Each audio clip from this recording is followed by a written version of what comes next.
श्रीमन्महागणाधिपतये नमः। श्री सरस्वत्यै नमः। श्री गुरुदेव दत्तात्रेयाय नमः। ओम नमो भगवते वासुदेवाय।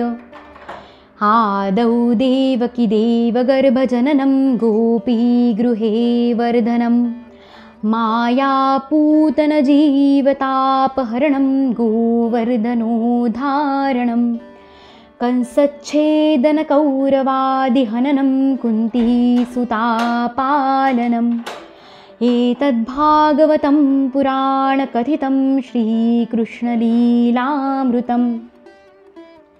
श्री श्री सद्गुरवे नमः। हृदयान्तरी वसेतु श्री गुरुमाऊली।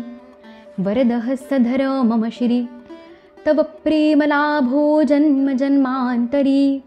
उद्धारावे कृपाळवा श्रीहरिराया। श्रीमद्भागवतमहापुराणे तृतीयस्कन्धे अथैकत्रिंशोऽध्यायः। मनुष्ययोनी प्राप्त झालेल्या जीवाच्या गतीचे वर्णन। श्री भगवान म्हणतात, जीव मनुष्य शरीरात जन्म घेण्यासाठी भगवंतांच्या प्रेरणेने आपल्या पूर्वकर्मानुसार पुरुषाच्या वीर्यकणाच्या आश्रयाने स्त्रीच्या उदरात प्रवेश करतो। तेथे वीर्यकण एका रात्रीत स्त्रीच्या रजामध्ये मिसळून एकरूप बनते। 5 रात्रीत बुडबुड्यासारखा होतो, 10 दिवसात बोरासारखा थोडासा कठीण होतो आणि त्यानंतर मांसपेशी किंवा अंडज प्राण्यांमधील अंड्याच्या रूपात त्याचे रूपांतर होते। 1 महिन्यात त्याला डोके उत्पन्न होते, 2 महिन्यात हात पाय इत्यादी अवयव तयार होतात आणि 3 महिन्यात नखे, रोम, हाडे, चामडे, उत्सर्जक इंद्रिये तसेच अन्य छिद्रे उत्पन्न होतात। 4 महिन्यात त्याला मांसादी 7 धातू उत्पन्न होतात। 5व्या महिन्यात तहान भूक लागू लागते आणि 6व्या महिन्यात पापुद्र्याने लपेटला जाऊन तो उजव्या कुशीत फिरू लागतो। त्यावेळी मातेने खाल्लेल्या अन्नपाणी इत्यादींपासून त्याच्या शरीरातील सर्व धातू पुष्ट होऊ लागतात आणि तो कृमी कीटकांचे उत्पत्ती स्थान असलेल्या निकृष्ट मलमूत्राच्या खड्ड्यात पडून राहतो। तो कोमल असतो म्हणून जेव्हा तेथील भूक लागलेले किडे त्याच्या अंग प्रत्यंगाला टोचे मारू लागतात तेव्हा अत्यंत क्लेश होऊन तो क्षणोक्षणी मूर्छित होतो। मातेने खाल्लेल्या कडवट, तिखट, गरम, खारट, कोरडे, आंबट इत्यादी उग्र पदार्थांच्या स्पर्शाने त्याच्या सर्व शरीराला पीडा होऊ लागते। तो जीव मातेच्या गर्भाशयात पापुद्र्याने झाकलेला आणि आतड्यांदी वेढलेला असतो। त्याचे डोके पोटाकडे आणि पाठ व मान गोलाकार झालेली असते। पिंजऱ्यात बंद असलेल्या पक्षाप्रमाणे तो पराधीन आणि अवयवांचे हालचाल करण्यास असमर्थ असतो। यावेळी अदृष्टामुळे त्याला स्मरणशक्ती प्राप्त होते तेव्हा आपली शेकडो जन्मातील कर्मे आठवून तो बेचैन होतो। श्वास कोंडलेल्या अवस्थेत त्याला शांती कशी लाभणार? 7वा महिना सुरू झाल्यानंतर त्याच्या ज्ञानशक्तीचा उगम होतो, परंतु प्रसूती वायूच्या हालचालीमुळे तो त्या पोटात उत्पन्न झालेल्या विष्ठेतील किड्यांप्रमाणे एका ठिकाणी स्थिर राहू शकत नाही। तेव्हा 7 धातुमय स्थूल शरीराने बांधलेला तो देह व आत्मा यांना वेगळेपणाने जाणणारा भयभीत होऊन दीनवाणीपणे कृपायाचना करीत हात जोडून ज्याने त्याला मातेच्या गर्भामध्ये टाकले त्या प्रभूची स्तुती करतो। जीव म्हणतो, मी मोठा सधम आहे। भगवंतांनी मला जी ही गती दाखविली ती योग्यच आहे। त्या आपल्याला शरण आलेल्या या नश्वर जगताचे रक्षण करण्यासाठीच अनेक प्रकारची रूपे धारण करतात। म्हणून मी सुद्धा भूतलावर वावरणाऱ्या त्यांच्या निर्भय चरणांना शरण आलो आहे। जो या मातेच्या उदरात देह, इंद्रिये आणि अंतःकरण रूप मायेचा आश्रय घेऊन पुण्य पापरूप कर्मांनी आच्छादित राहिल्या कारणाने बद्ध असल्यासारखा वाटतो, तोच मी आपल्या संतप्त हृदयामध्ये स्फुरित होणाऱ्या त्या विशुद्ध विकारी आणि अखंड बोधस्वरूप परमात्म्याला नमस्कार करतो। जो शरीरापासून वेगळा असूनही पंचभूतात्मक शरीराने बद्ध दिसतो आणि म्हणून इंद्रिये, गुण, शब्दादी विषय आणि अहंकार रूप असा जाणवतो, तोच मी या शरीरादी आवरणाने ज्याचा महिमा कुंठित झाला नाही अशा प्रकृती आणि पुरुषाचा श्रेष्ठ नियंता असणाऱ्या सर्वज्ञ अशा परमपुरुषाला वंदन करतो। त्याच्याच मायेने आपल्या स्वरूपाची स्मृती नाहीशी झाल्या कारणाने अनेक प्रकारच्या सत्वादी गुण आणि कर्माच्या बंधनांनी युक्त अशा या संसार मार्गावर निरनिराळे कष्ट झेलीत जो जीव भटकत राहतो त्याला त्या परमपुरुष परमात्म्याच्या कृपेविना आणखी कोणत्या मार्गाने आपल्या स्वरूपाचे ज्ञान होऊ शकेल बरे? मला जे हे त्रिकाल ज्ञान झाले आहे ते सुद्धा त्यांच्याशिवाय आणखी कोणी दिले बरे? कारण स्थावर जंगम सर्व प्राण्यांच्या अंतर्यामी तेच अंशरूपाने आहेत. म्हणून कर्मजनित जीवरूप धारण करणारे आम्ही त्रिविध तापांच्या शांतीसाठी त्यांचेच भजन करीत आहोत. हा देहधारी जीव दुसऱ्या देहाच्या पोटातील मल, मूत्र आणि रक्तांच्या कुंडात पडलेला आहे. त्या देहातील जठराग्नीने याचे शरीर पोळत आहे. त्यातून बाहेर पडण्याची इच्छा करणारा हा आपले महिने मोजीत आहे. भगवन, आता या दीन जीवाला येथून आपण केव्हा बाहेर काढणार? स्वामी, आपण फार दयाळू आहात. आपल्यासारख्या उदार प्रभूनेच या 10 महिन्याच्या जीवाला असे उत्कृष्ट ज्ञान दिले आहे. दीनबंधू, या आपण केलेल्या उपकारानेच आपण प्रसन्न व्हा. कारण कोणीही आपल्याला हात जोडण्याखेरीज दुसऱ्या कशाने या उपकाराची परतफेड करू शकेल? संसारातील हे पशुपक्षी इत्यादी अन्य जीव तर आपल्या मूढ बुद्धीनुसार आपल्या शरीराला होणाऱ्या सुखदुःखांचाच अनुभव घेतात. परंतु मी तर आपल्या कृपेने शमदमादी साधन संपन्न शरीराने युक्त आहे. म्हणून आपण दिलेल्या विवेकी बुद्धीने पुराणपुरुषाचा आपल्या शरीराच्या आंत बाहेर अहंकारयुक्त आत्म्याप्रमाणे प्रत्यक्ष अनुभव घेत आहे. भगवन, अत्यंत दुःखाने भरलेल्या या गर्भाशयात मी मोठ्या कष्टानेच राहत आहे. तरीसुद्धा यातून बाहेर निघून संसाररूप अंधाऱ्या विहिरीत पडण्याची माझी इच्छा नाही. कारण तेथे जाणाऱ्या जीवाला आपली माया वेढून टाकते, ज्यामुळे त्याच्या शरीरात अहमबुद्धी निर्माण होते आणि परिणामतः त्याला पुन्हा या संसार चक्रातच पडावे लागते. म्हणून मी व्याकुळता टाकून देऊन हृदयामध्ये भगवान श्री विष्णूंचे चरण स्थापन करून आपल्या बुद्धीच्या साह्याने स्वतःचा अगदी लवकरच या संसारातून उद्धार करून घेईल, ज्यामुळे मला अनेक प्रकारच्या दोषांनी युक्त असे हे संसार दुःख पुन्हा प्राप्त न होवो.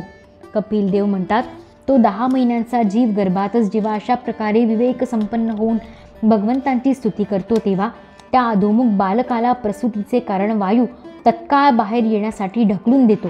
त्याच्या ताबडतोब ढकलण्याने ते बालक अत्यंत व्याकुळ होऊन खाली डोके करून मोठ्या कष्टाने बाहेर येते. त्यावेळी त्याची श्वासाची गती थांबते आणि त्याची पूर्वस्मृती नष्ट होते. मातेच्या रक्त आणि मूत्रात जमिनीवर पडलेले ते बालक विष्ठेतील किड्याप्रमाणे तडफडते. त्याने गर्भवासाच्या वेळेचे सर्व ज्ञान नष्ट होते आणि ते देहाभिमान रूप अज्ञान दशा प्राप्त होऊन वारंवार जोरजोराने रडू लागते.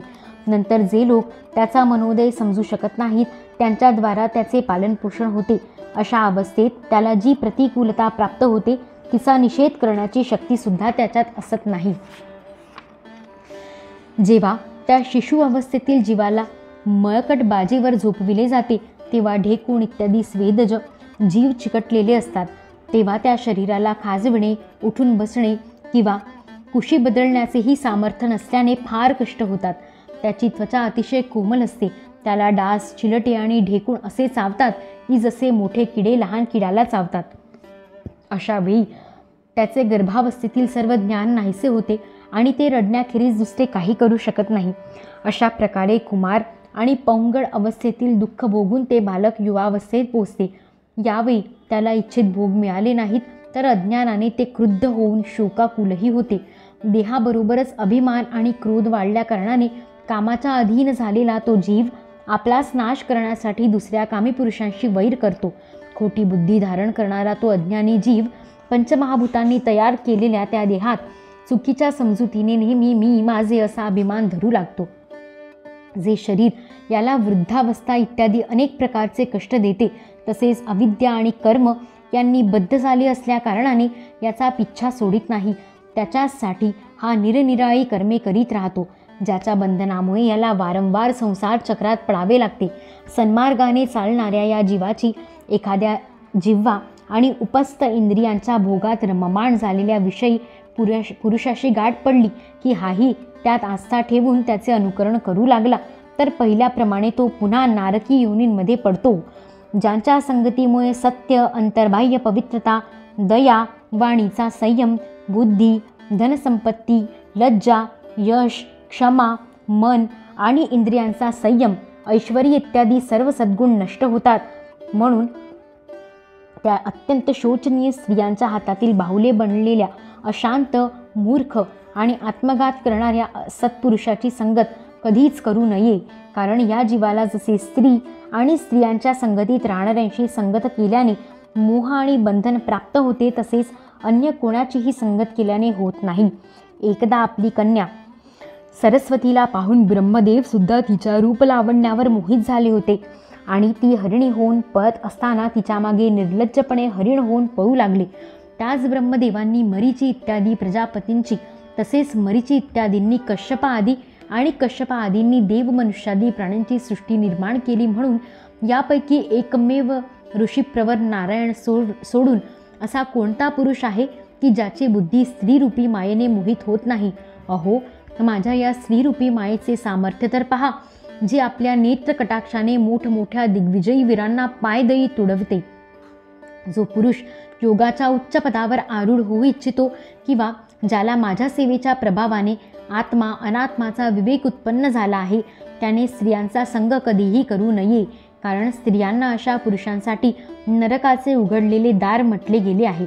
भगवंतांनी रचलेली ही स्त्रीरूपिणी माया जेव्हा हळूहळू कोणत्याही निमित्ताने जवळ येते, तेव्हा तिला गवताने झाकलेल्या विहिरीप्रमाणे आपला मृत्यूचं समजले पाहिजे. स्त्रीमध्ये आसक्त राहिल्या कारणाने, तसेच अंतःसमयी स्त्रीचेच चिंतन राहिल्याने जीवाला स्त्री योनी प्राप्त होते. अशा प्रकारे स्त्री योनीला प्राप्त झालेला जीव पुरुषरूपात असलेला माझ्या मायेला धन, पुत्र, घर इत्यादी देणारा आपला पती मानतो. अशा रीतीने जसे शिकाऱ्याचे गाणे हरिणाला नाशाला कारणीभूत होते, त्याचप्रमाणे स्त्रीने त्या पुत्र, पती, गृह इत्यादींना विधात्याने आपल्यासाठी निश्चित केलेला मृत्यू समजावा.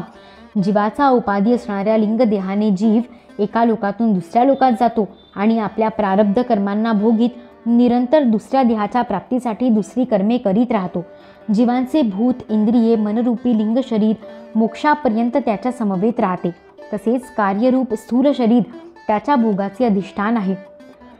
या दोघांनी एकमेकाशी संघटित होऊन कार्य न करणे हाच प्राण्याचा मृत्यू आहे आणि दोघांनी बरोबर प्रगट होणे यालाच जन्म म्हणतात. पदार्थांच्या उपलब्धीचे स्थान असणाऱ्या या स्थूल शरीरात जेव्हा ते ग्रहण करण्याची योग्यता राहत नाही, ते त्याचे मरण होय.